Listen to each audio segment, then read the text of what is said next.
Damn this. Hi everybody. How's everybody doing today?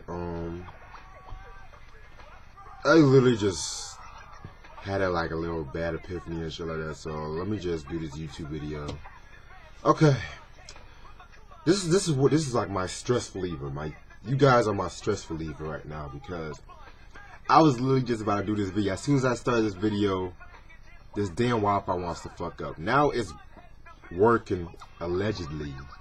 So we'll see what happened with that. Album I'm about to review tonight is Run DMC's fourth studio album, Tougher Than Leather, released in 1988 on Profile Records. Singles albums known for are I'm Not Going Out Like That, Mary Mary, and Run's House. And the producers are Run DMC, Davey DMX, who if you guys, I would talk more about him later on and shit like that. What's the old dude's name? Rick Rubin and Russell Simmons. Alright.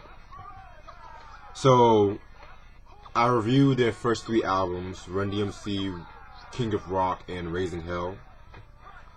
Alright, so with this album, there's a lot to be said about Tougher Than Leather. A lot of people have went on to say this is the beginning of the end for Run DMC. A lot of people went on to say that this is like their best album. A lot of people went on to say that there's a lot of different opinions about this album.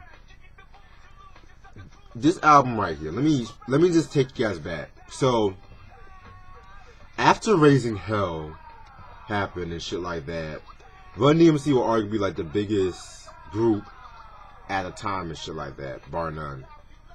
But they were having problems with their record label Profile, because a lot of people thought that they signed to Def Jam. They did not sign to.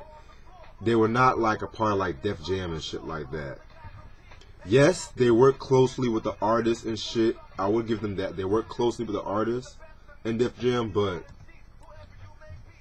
it was just mostly like because you know Russell and Run are related and shit like that. But yeah, they would have like a lot of problems with Profile Records, because I think like Profile, they wanted them to do like another Raising Hell 2 and shit like that.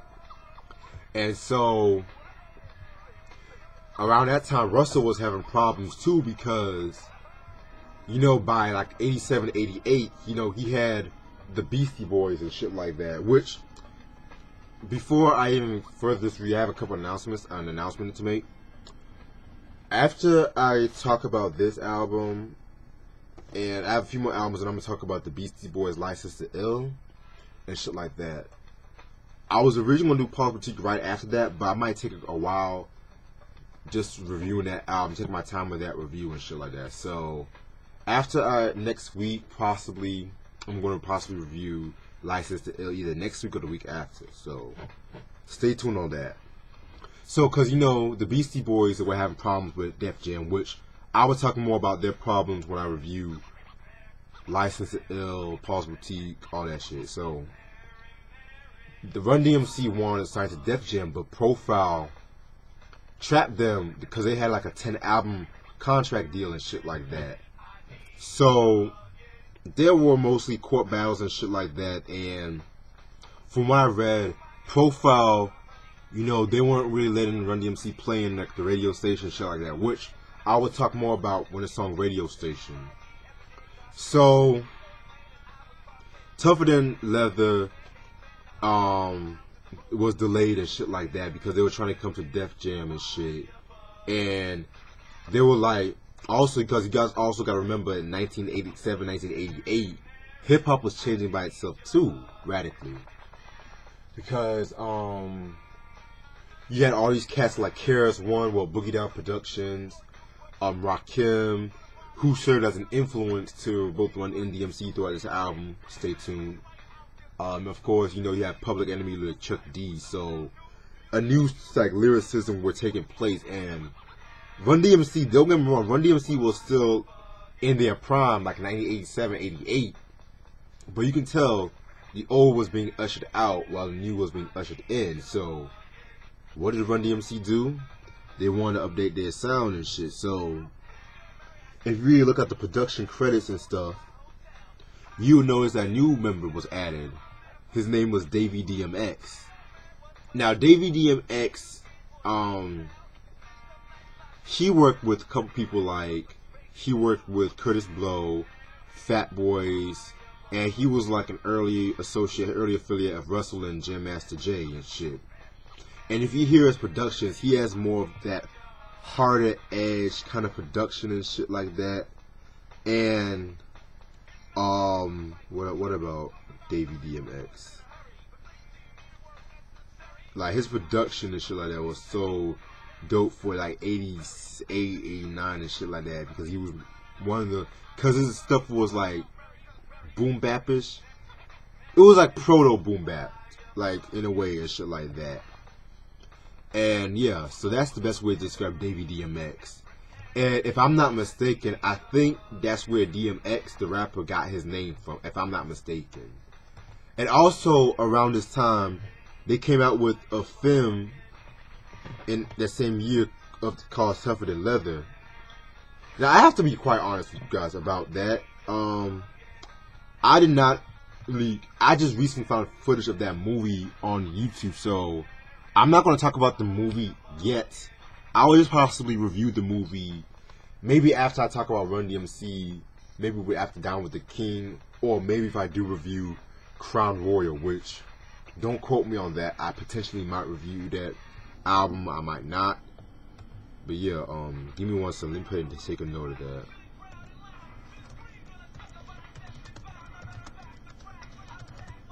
Yeah.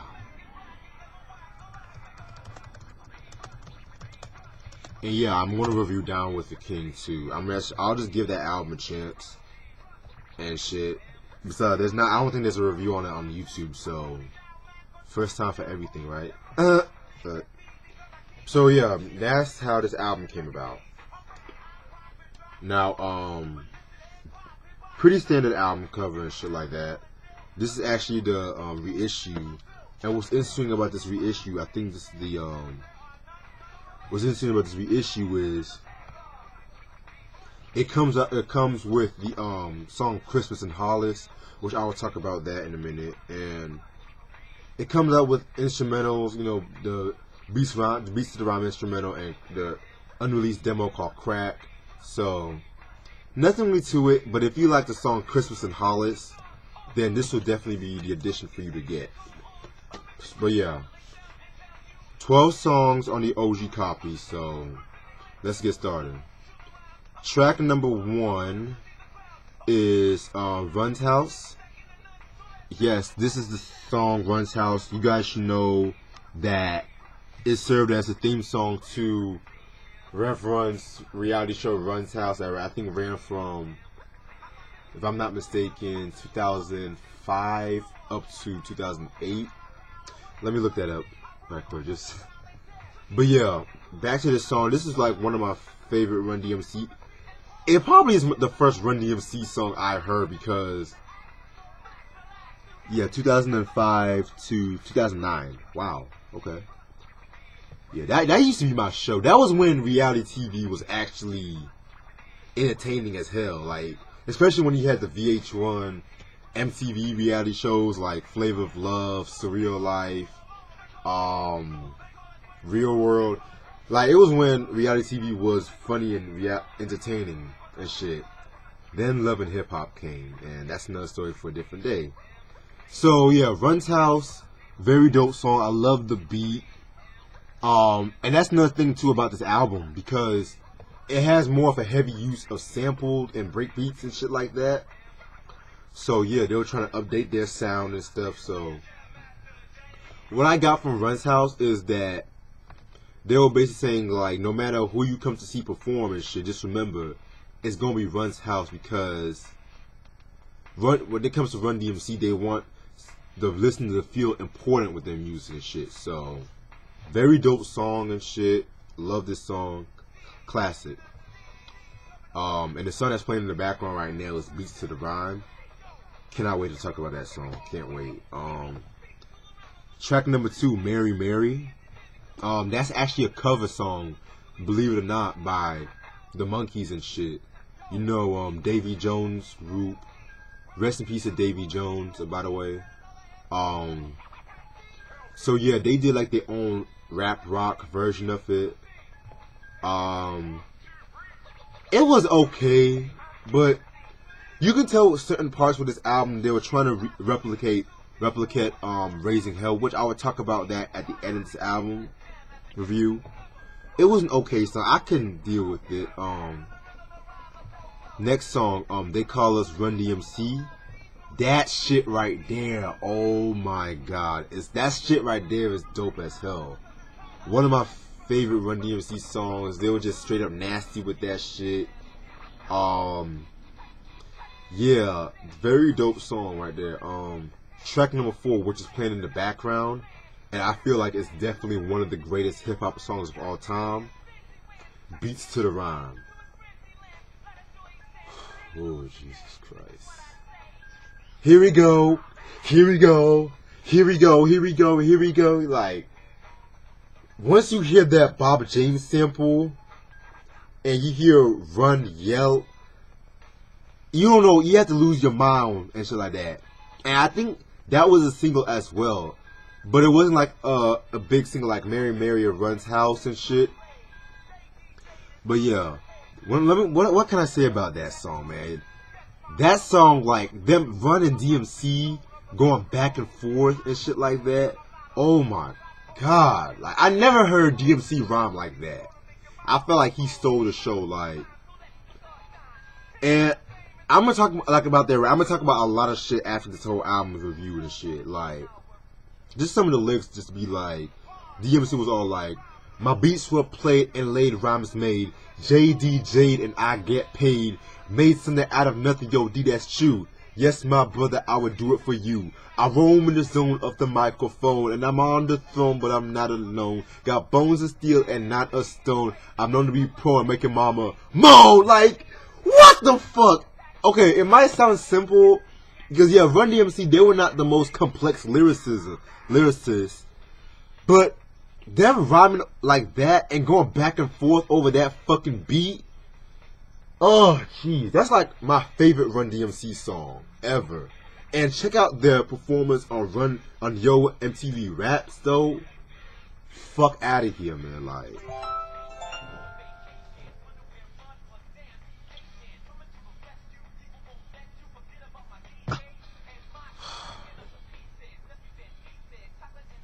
I did not have the information for that. God. I'm tired of these fucking people always want something to I don't want y'all to see me like this. I don't want y'all to see me like this. Okay. Okay, I'm sorry about that. But yeah, Beats to the Rhyme. Very dope song. I love this song. Track number 5, Radio Station. Another underrated song from Run DMC. What I got from this song was how the lawsuit from Profile, which I've mentioned, it was having a bad impact, you know, because they weren't getting played in the radio as opposed to their competition and shit like that. And they're trying to let it be known that, okay, we might not be played, but we're still the kings of hip hop and shit like that. So give us our respect.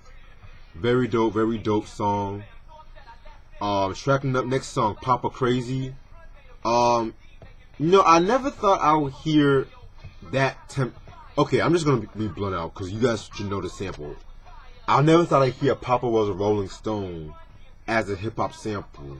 And yes, I did admit the sample because it's common knowledge what that said. Everyone in their moms heard that song, Papa Was a Rolling Stone and shit. So I never thought I'd hear that song in the sample though, but I do feel like they did. The beat was very dope, a very cool beat and shit like that. Who produced that beat? Let me double check. Yeah, Davey DMX of Run DMC. Okay. Yeah, just talking about, you know, absentee fathers and shit like that. How fathers should like step up for the kids and their family. Very cool song, you know. Track number 7, Tougher Than Leather. Yeah, this is one of those few songs that kind of sounded like a Raising Hell B-side. It was okay. It was okay. Not really my biggest, right? Not my biggest, not the biggest fan of that song. Track number 8, I'm not going out like that. That's a cool song. That was a single as well. Yeah. Next song, How'd You Do It? How'd You Do It, D? That song again. Felt like it could have been recorded for, excuse me, Raising Hell or something like that. And so it's just pretty much a braggadocio song, pretty much. Track number 10, Miss Elaine. Wow, Miss Elaine. Okay, interesting story about that song.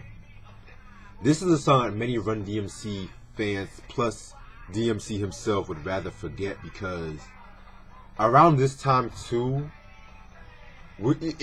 Tougher Than Leather was really much the beginning of Run DMC in a way,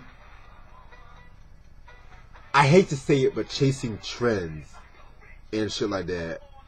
Because I'm going to talk more about that once this album's review is done, but DMC himself did not like this song because he felt that Run and Jam Master Jay were kind of want to chase radio success, because this song is basically a ripoff of Van Halen's Hot for Teacher. I'm sorry. Y'all might feel free to disagree with me on that, but because the song talks about, the song talks about a teacher who falls in love, they fall in love with the teacher and shit like that. Pretty cool song. I mean, not a cool song and shit like that. But it is what it is. Cause yeah, DMC didn't like this song and shit like that. And not a lot of fans love Miss Elaine and shit. Next, track number 11, Soul to Rock and Roll. Yeah, I share the same sentiments with the roots rap reggae song from King of Rock. And the last song are the OG Preston Ragtime, which was a very interesting song because the beat has like of course, a ragtime feel to it. And the song itself is talking about the song itself was talking about, just a regular day-to-day basis. I kind of compare that song to LL Cool J's The Doo-Wop from the Bigger and Different album, Dope album.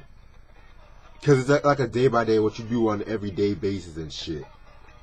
Yeah, so that's what I got from Ragtime. And I'm going to talk about, it's not a song that was originally on this album. It's called Christmas in Hollis, which is a fan favorite song. It was originally on the Christmas compilation, A Very Special Christmas. Run DMC did not want to do this song because they felt like it was just too commercial and shit, but they changed their minds and stuff like that. And once Bill Adler gave them the idea for Christmas in Hollis and shit, they just say, okay, let's do it and shit, you know what I'm saying? So, just talking about Christmas where they grew up in their environment. The song samples the Clarence Carter song and shit like that. Yeah, very dope song. That should have been on, I don't care if it was a Christmas song or not, that should have low-key been on the album. But, it is what it is. Okay.